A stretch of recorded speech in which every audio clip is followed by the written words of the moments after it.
इतके थकून आले बाहेरून, कारण की बाहेर थकायचं काम नव्हतं, पण घरूनच एवढं काम करून निघाले होते की स्कूटीवर एवढ्या लांब जाऊन येऊन थकून गेली.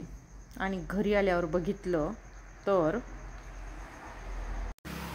मी गेलेले होते हॉस्पिटलमध्ये, म्हणजे माझ्या मैत्रिणीच्या आईला बघण्यासाठी. तर घरी येऊन दार उघडलं तर मी काय दृश्य बघितलं हे तुम्हाला दाखवते.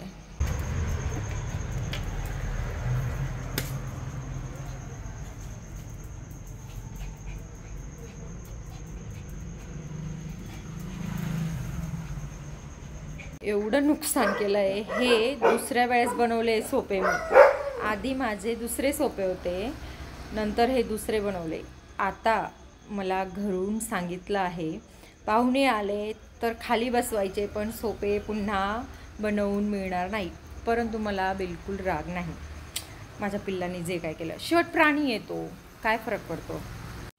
कारण घरच्या मुलाने जर केलं असतं, भरपूर लहान मुलं असतात, भिंतींवर काहीतरी नकाशे बनवतात, काहीतरी रांगोळी करतात, त्या पण तर खराब होतात.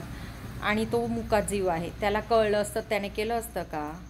कळून जो चुकी करतो, जसं की आपल्याला माहिती आहे इथे आपण हे जे करतोय ते चुकीचं करतोय, तरी पण तो करतो, ती चूक असते. न कळत, ज्याला काही माहितीच नाही आहे की हे केल्याने काय होणार आहे, की मी हे करतोय त्याचे परिणाम काय आहे, मग ती कसली चूक. आता मी ह्या सोब्यांसोबत खूप सारे फूल माझ्यावर टाकले जाणार आहे, परंतु इकडून मी सोडणार आहे गोष्ट ऐकलेली.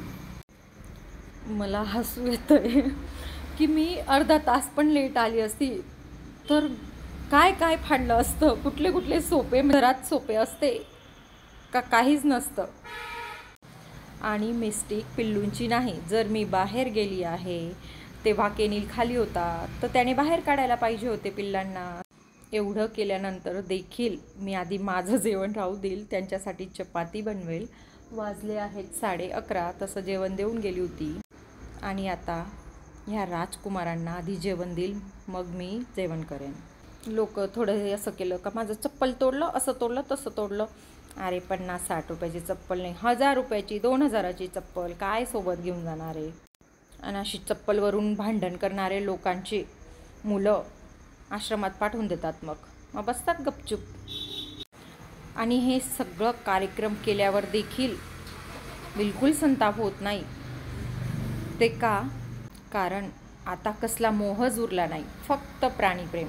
कोणी काय सांगेल, कोणी येईल घरात तर काय असेल त्यांचे बघण्याचा दृष्टिकोन, हा मोहच उरला नाही. त्यामुळे स्वाहा, ज्याला जे सांगायचं ते सांगे. माझे पिल्लू माझ्यासाठी आधी, मग बाकीचे.